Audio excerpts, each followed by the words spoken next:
To keep the edges from looking like this, you can use clear gesso. I use this one from Liquitex, but honestly, any brand will do. Here, I'm going to do one without clear gesso and another one using it so you can see the difference.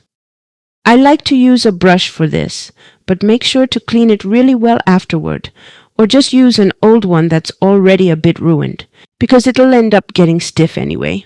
I always place a cloth underneath to avoid any drips on the paper. First, I remove the dry bits that build up on the lid, and then I pour it straight onto the paper. I apply it close to the edge, but not too much, just about a millimeter. It's really important to spread it evenly, because if you don't, you might get a little mark when you paint over it.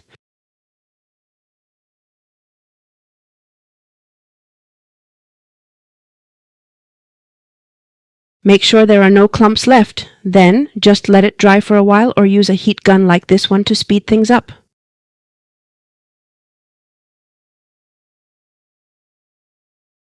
We're going to paint both pieces at the same time so we can clearly see the differences.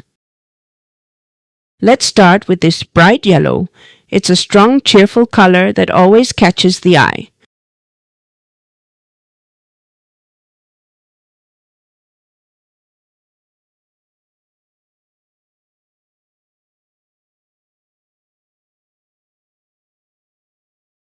Now we're using pink. It's a bold color that adds a lot of character, and when placed next to yellow, it creates a really striking effect.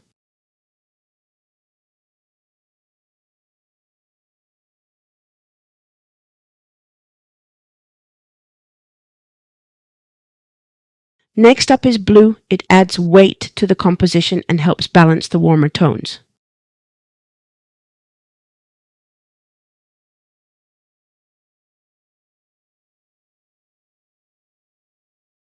Now magenta.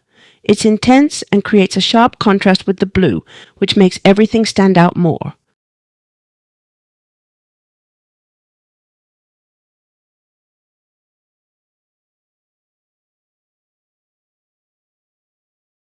Usually the paint tends to overflow more at the bottom.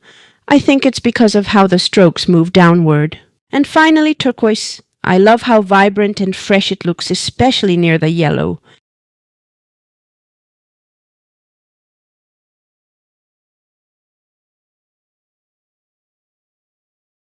Let's go ahead and remove the painter's tape.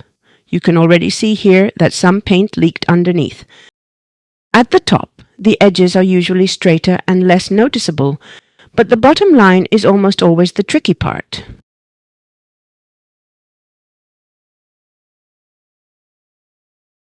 This one came out with a pretty clean line. Not perfect, but quite good. When we place both side by side, you can really see the difference the clear gesso makes.